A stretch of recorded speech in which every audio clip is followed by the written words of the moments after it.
নদিয়ার তেহট্টে সরকারি জমি বিক্রি করার অভিযোগ উঠল এক স্থানীয় তৃণমূল নেতার বিরুদ্ধে।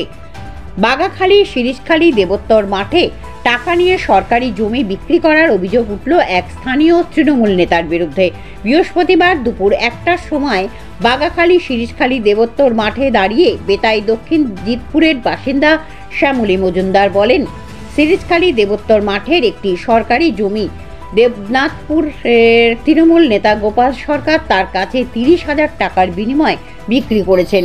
সেই জমি তৃণমূল নেতা গোপাল সরকার তাকে না দিয়ে অন্য একজনকে বিক্রি করে দেন এবং টাকা চাইতে গেলেই দেখে নেওয়ার হুমকি দেন।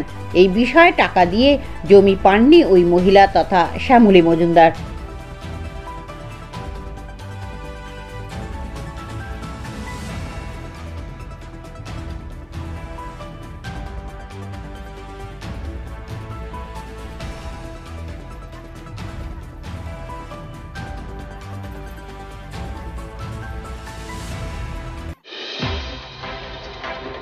ওখানে মুভমেন্টে একটা ভদ্রমহিলা অভিযোগ করলেন যে ওখানে এক তৃণমূল নেতা গোপাল সরকার নামে উনি একটা জমি 3-4 বার করে বিক্রি করছে এবং ওনার কাছ থেকে টাকা নিয়েছে, কিন্তু ওনাকে জমি দেওয়া হয়নি।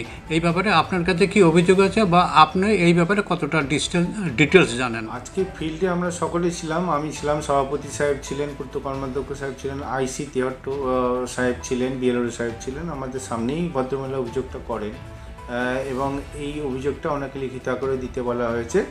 দিলে সংশ্লিষ্ট দপ্তর এবং থানাতে আমরা ওটা তদন্তের জন্য পাঠাবো এবং এইরূপ আরও কুচকাচ আমরা অভিযোগ পাচ্ছি, সেগুলো যথাযথভাবে তদন্ত হবে এবং যা সরকারি নিয়ম সেই অনুযায়ী ব্যবস্থা গ্রহণ করা হবে।